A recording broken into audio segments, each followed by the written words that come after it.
কথায় আছে বাঙালির পায়ের তলায় সর্ষে।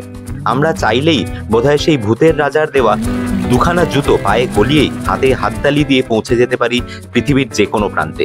না, এটা রূপকথা হলেও বাস্তবটা কিন্তু এতটা সহজ ছিল না। আমাদের মালয়েশিয়ায় যে 8 দিন এবং 7 রাতের এই যে ট্রিপ, সেটাও কিন্তু আমাদের অনেকটাই বলতে পারো যে তিল তিল করে গড়ে তোলা একটা স্বপ্নেরই কিন্তু বাস্তবের প্রতিফলন।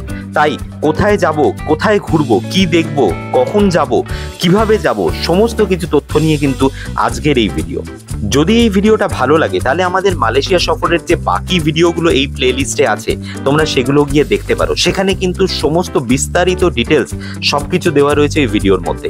এর বাইরেও যদি তোমাদের কোনো প্রশ্ন থাকে এই ট্যুর সংক্রান্ত, তাহলে কিন্তু তোমরা আমাদের সোশ্যাল মিডিয়া হ্যান্ডেলস ইনস্টাগ্রামে গ্লোবট্রটার ইন্ডিয়া 2024 গিয়ে আমাদেরকে কন্ট্যাক্ট করতে পারো। আমরা যথাসাধ্য চেষ্টা করব তোমাদের প্রশ্নের উত্তর দিতে। মালয়েশিয়ার সেরা 10টা দর্শনীয় স্থানের এই লিস্টে প্রথমেই আমি যেটাকে রাখবো সেটা হচ্ছে সালোমা লিংক। এটি মূলত মালয়েশিয়ার কুয়ালালামপুর শহরে অবস্থিত এবং পেট্রোনাস টুইন টাওয়ার থেকে হাঁটা পথে মাত্র 450 মিটার দূরেই কিন্তু এর অবস্থান। এটি মূলত একটি পেডেস্ট্রিয়ান ব্রিজ, যা মূলত মালয়েশিয়ান গায়িকা এবং অভিনেত্রী সালোমার নামে নামাঙ্কিত। 226 মিটার লম্বা এই সাসপেনশন ব্রিজটার সব থেকে প্রধান আকর্ষণ হচ্ছে লাইটিং। তাই সন্ধেবেলায় এখানে যাওয়াটাই বাঞ্ছনীয়। বিভিন্ন ধরনের আলাদা আলাদা রঙের লাইটিংয়ে এই জায়গাটা কিন্তু একটা মোহময় পরিবেশে পরিণত হয়।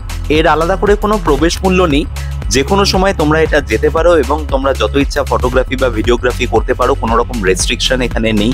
তবে মাথায় রাখতে হবে রাত 11টার পরে কিন্তু এর লাইটসগুলো অফ করে দেওয়া হয়, ঠিক পেট্রোনাস টুইন টাওয়ারের লাইটস যেরকমভাবে বন্ধ করে দেওয়া হয়। তাই রাত 11টার আগেই এখানে যাওয়াটা বাঞ্ছনীয়।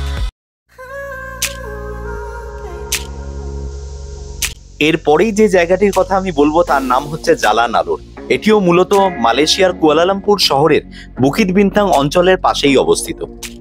খাদ্যপ্রেমীদের কাছে এই অঞ্চলটি কিন্তু ফুড ক্যাপিটাল অফ মালয়েশিয়া নামে পরিচিত, কারণ এখানে ভিন্ন প্রদেশের, ভিন্ন দেশের বিভিন্ন ধরনের খাবারের আইটেম একই সাথে একই রাস্তায় একসাথে পাওয়া যায়।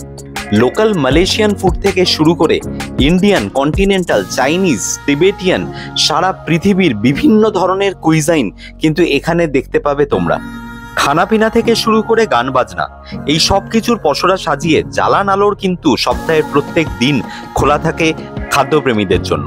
মধ্যরাত পর্যন্ত চলে এই সমস্ত খানাপিনার আসর। তোমরা সারা রাত এখানে ঘুরতে পারো, এর জন্য কোনো আলাদা রেস্ট্রিকশন নেই, কোনো আলাদা করে টিকিট কাটতে হবে না এবং ফটোগ্রাফি বা ভিডিওগ্রাফির ক্ষেত্রেও কিন্তু কোনো রেস্ট্রিকশন নেই।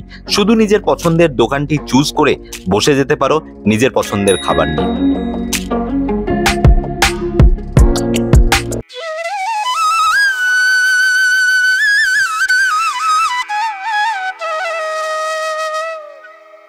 এরপরে যে জায়গাটিকে আমি আমার পছন্দের তালিকায় স্থান দিয়েছি তার নাম হচ্ছে রামায়ানা কেভ।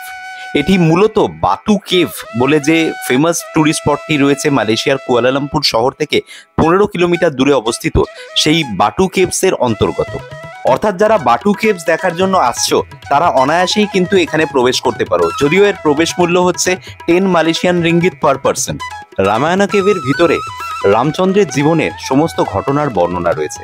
তার জন্ম, তার বিবাহ এবং তার বনবাস পর্ব থেকে শুরু করে শেষ পর্যন্ত তিনি কিভাবে রাবণকে পরাজিত করলেন, বিভিন্ন মূর্তির মাধ্যমে খুব সুন্দরভাবে এখানে বর্ণনা করা হয়েছে। রামায়ণা কেভের ভেতরের প্রত্যেকটি বর্ণনা এবং প্রত্যেকটি মূর্তি অত্যন্ত সুসংরক্ষিত।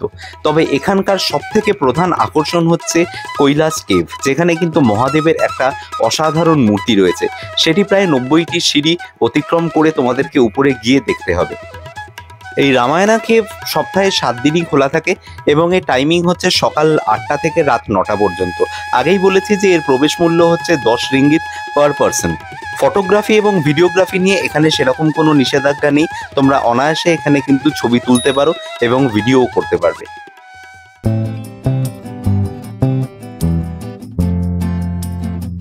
আমার লিস্টের 7ম স্থানে আমি যে জায়গাটিকে রেখেছি তার নাম হচ্ছে দাতারাং ল্যাং বা ইগল স্কোয়ার। এটি অবস্থিত হচ্ছে মালয়েশিয়ার লাংকাভিতে। 99টি দ্বীপ নিয়ে গঠিত মালয়েশিয়ার লাংকাভি প্রদেশটি কিন্তু মূল ভূখণ্ড থেকে মালাক্কা প্রণালীর দ্বারা বিচ্ছিন্ন। তাই এখানে আসার জন্য তোমাদেরকে ফ্লাইট অথবা জলপথে প্রবেশ করতে হবে। যদি তোমরা জলপথে এখানে এসে পৌঁছাও তাহলে কুয়া জেটিতে তোমাদেরকে নামতে হবে, এবং এই ইগল স্কোয়ার কিন্তু এই কুয়া জেটিতেই অবস্থিত। 39 ফিট লম্বা এই ইগলটি মূলত কিন্তু লাঙ্কাভির নেমসেক, কারণ স্থানীয়দের মতে লাঙ্কাভি নামটি দুটি মালয় শব্দ হেলাং যার অর্থ ইগল এবং কাভি যার অর্থ হচ্ছে রেডিশ ব্রাউন এই নিয়েই কিন্তু গঠিত। এর আলাদা কোনো প্রবেশ মূল্য নেই, তবে সূর্যাস্তের সময় এর ভিউ সব থেকে সুন্দর দেখতে পাওয়া যায়।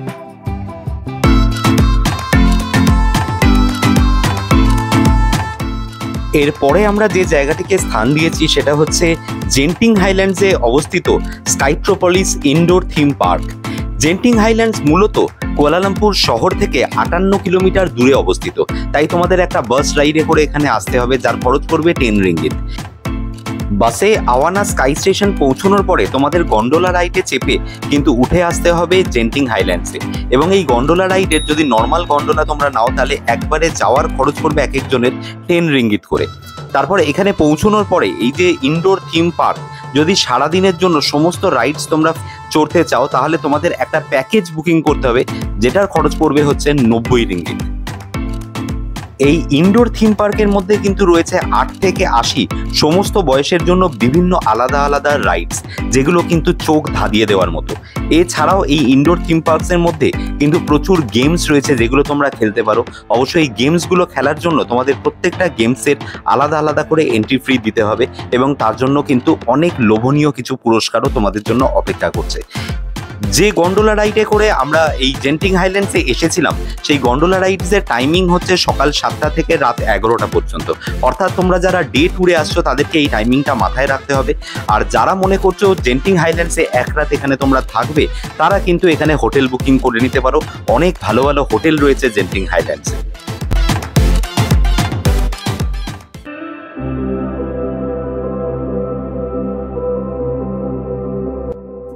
সমুদ্রপৃষ্ঠ থেকে 708 মিটার উচ্চতায় অবস্থিত লাঙ্কাভি স্কাই ব্রিজ অবশ্যই মালয়েশিয়ার অন্যতম একটা বড় ট্যুরিস্ট অ্যাট্রাকশন। শাহরুখ খানের ছবি ডনের এই লাঙ্কাভি স্কাই ব্রিজের উপরেই একটা দুর্ধর্ষ অ্যাকশন সিকোয়েন্স শ্যুট করা হয়েছিল। তারপর থেকেই কিন্তু ভারতীয় সমস্ত পর্যটকদের কাছে এটা কিন্তু একটা অন্যতম গন্তব্য। তবে এই স্কাই ব্রিজে পৌঁছানোর জন্য প্রায় 2.2 কিলোমিটার দীর্ঘ একটি লম্বা গন্ডোলা রাইড পার হয়ে এখানে আসতে হয়, যার সময় লাগে প্রায় 15 মিটার, এবং এটাকেই পৃথিবীর সবথেকে খাড়া গন্ডোলা রাইড হিসেবে চিহ্নিত করা হয়। লাঙ্কাভি স্কাইওয়াক মূলত গুনুং মাচিনচ্যাং নামক একটি ওল্ডেস্ট মাউন্টেন রেঞ্জের উপর অবস্থিত। এটিকে সাউথ ইস্ট এশিয়ার সবথেকে ওল্ডেস্ট রক ফরমেশন বলা হয়, যার বয়স প্রায় 550 মিলিয়ন বছর। উইকডেজে এই স্কাই ব্রিজের টাইমিং সকাল 9টা থেকে সন্ধ্যে 6টা অবধি, উইকেন্ডসে বা ছুটির দিনে এই টাইমিংটা সন্ধ্যে 7টা অবধি খোলা থাকে। Both side gondola ride, sky bridge এবং স্কাই গ্লাইড এই তিনটে অপশনস মিলিয়ে মোটামুটি একজনের এই স্কাই ব্রিজ ঘুরে দেখার খরচ প্রায় 100 রিঙ্গিত মতো। পিক সিজনে কিন্তু লাঙ্কাভি স্কাই ব্রিজে ওঠার জন্য প্রচুর কিউ হয়, এবং পাশাপাশি যদি ওয়েদার কন্ডিশন খারাপ থাকে তাহলে কিন্তু এখানে স্কাই ওয়াকে যাওয়াটা কিন্তু রেস্ট্রিক্টেড থাকে, তো সেটা তোমাদের আসার আগে অবশ্যই চেক করে নিতে হবে।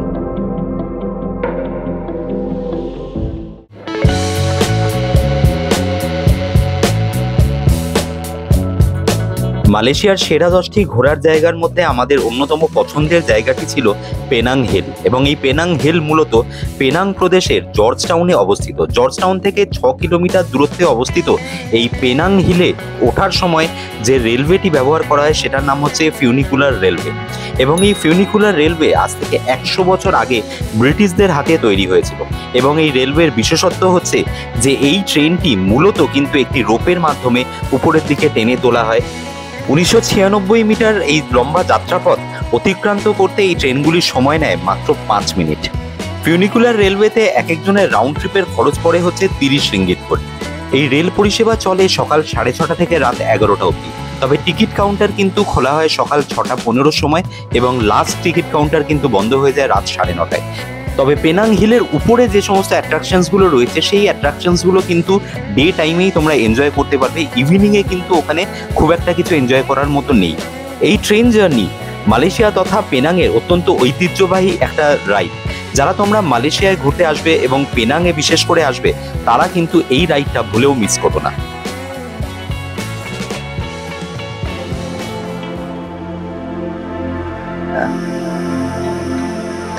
যদি মাস্ট গো প্লেসেসের কথা বলি তাহলে পেনাং হিলের উপরেই হ্যাবিটেট কিন্তু একটা মাস্ট গো। কারণ এই যে পার্টিকুলার জিনিসটা, এই যে প্রচুর এত বড় এলাকার মধ্যে যে এই জিনিসটা তৈরি করা হয়েছে, একদম ন্যাচারাল হ্যাবিটেট, যেখানে কিন্তু প্রাণীদের একদম উন্মুক্ত রাখা হয়েছে, তারা নিজেদের মতো বিচরণ করছে এবং মানুষের সেখানে কিন্তু কোনো রকমের বলতে পারো তাদের কোনো ডিস্টারবেন্স নেই, তারা নিজেদের মানে রাজ্যে নিজেদের মতো করে বিচরণ করছে। তো এই জিনিসটা খুব সুন্দর, স্পেশালি যারা জঙ্গল লাভার্স ফর লাইক মি, যাদের জঙ্গল ভালো লাগে, তারা কিন্তু এই জায়গাটা ভীষণভাবে এনজয় করবে। কারণ এর মধ্যে কিন্তু নেচার, সেরেনিটি, বিউটি, এই বিষয়টা কিন্তু সাংঘাতিকভাবে রয়েছে। আর মোর ওভার যেটা বলবো সেটা হচ্ছে যে এই যে মানে পার্টিকুলার পার্কটা, এর টিকিট যদি তোমরা আগে থেকে পারচেস করে রাখো বা অফারগুলোর যদি দেখে ঠিক মতো খেয়াল রাখতে পারো, তাহলে ইন্ডিয়ান কারেন্সিতে মোটামুটি ধরে নাও 500 রুপিস পার হেডে কিন্তু ইজিলি তোমরা পেয়ে যাবে। তো সেইটার দিক থেকে দেখতে গেলে এটা ডেফিনেটলি একটা দারুণ ডিল। তো ডেফিনেটলি একটা মাস্ট গো প্লেসেসের মধ্যে পড়ে এটা।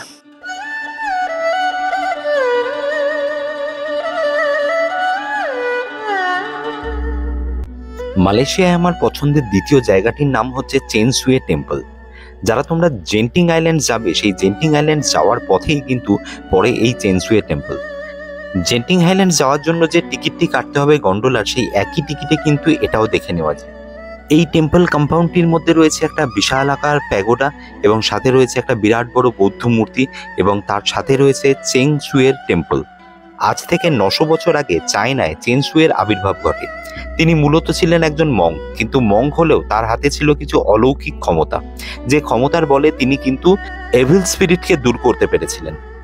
এই জায়গাটির আলাদা করে কোনো প্রবেশ মূল্য নেই, তবে এই জায়গাটির শান্ত স্নিগ্ধ পরিবেশ সবার মন জয় করে নেবে। 9টি ফ্লোর বিশিষ্ট এই প্যাগোডার একদম টপ ফ্লোর অব্দি পায়ে হেঁটে ওঠা যায়।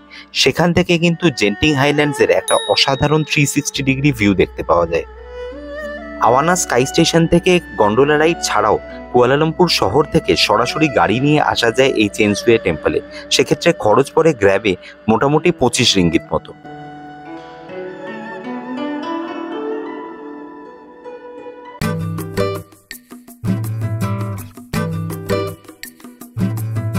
মালয়েশিয়ায় আমার সবথেকে পছন্দের ঘোরার এবং দেখার জায়গাটি হচ্ছে পেনাং প্রদেশের অন্তর্গত জর্জ টাউনের স্ট্রিট আর্ট। 2011 সালে লিথুনিয়ার একজন স্ট্রিট আর্ট পেন্টার আর্নেস্ট জেচারভিচ প্রথমবার এইখানে এসে এই স্ট্রিট আর্টগুলো শুরু করেন। পরবর্তীকালে সরকারের প্রাধান্যতায় এবং সাধারণ মানুষের উৎসাহে তিনি দীর্ঘদিন ধরে এখানে প্রচুর স্ট্রিট আর্ট তৈরি করেন, যেগুলো দেখার জন্য এখন সারা পৃথিবী থেকে পর্যটকরা এখানে ভিড় করেন। একজন জার্মান পর্যটক ভিয়েতনাম থেকে পেনাং এই বাইকটি চালিয়ে আসেন এবং পরবর্তীকালে তিনি সেটা পরিত্যাগ করেন। আর্নেস্ট এটিকে খুঁজে পান পরিত্যক্ত অবস্থায় এবং সেটিকে দিয়েই একটা আর্ট ক্রিয়েট করেন এখানে। এরকমই কিছু অবিশ্বাস্য কাজ দেখতে পাওয়া যায় জর্জ টাউনের অলিতে গলিতে, যার মধ্যে আর্মেনিয়ান স্ট্রিট এবং ক্যানন স্ট্রিট অন্যতম। ইউনেস্কো ওয়ার্ল্ড হেরিটেজ সাইট ঘোষিত হওয়ার পর থেকেই জর্জ টাউনের রাস্তায় রাস্তায় এরকম মিউরালস এবং পেন্টিংস দেখতে পাওয়া যায়, যা শহরটিকে করে তোলে পর্যটকদের জন্য আরও আকর্ষণীয়। এই স্ট্রিট আর্ট এবং ডেকোরেশনগুলো ছাড়াও এই শহরের মধ্যে ক্ল্যান জেটি এবং বিভিন্ন ধরনের মিউজিয়াম রয়েছে, যেগুলো ঘুরে দেখা যায়। ইটসেলফ এটাই বলা যায় যে জর্জ টাউন পুরো শহরটি ইটসেলফ একটা টুরিস্ট প্লেস।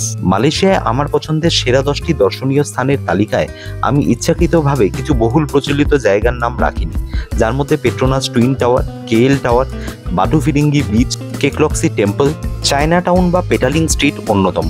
আমার ধারণা তোমরা এগুলো অবশ্যই দেখবে। আমি রাজীব সাহা আর তোমরা দেখছো গ্লোব টটার্স ইউটিউব চ্যানেল। আমি মালয়েশিয়ার বিভিন্ন জায়গায় ঘুরে বেড়াচ্ছি এবং সেখানকার ভিডিও বানিয়ে তোমাদের জন্য আপলোড করছি এই চ্যানেলে। যদি এই ভিডিওগুলো ভালো লেগে থাকে তাহলে ভিডিওগুলোকে লাইক, শেয়ার আর এই চ্যানেলটাকে অবশ্যই সাবস্ক্রাইব করে নিন। সাবস্ক্রিপশনের পাশে যে বেল আইকন আছে ওটাকে প্রেস করে দিও। তো দেখা হচ্ছে তোমাদের সাথে পরের ভিডিওতে।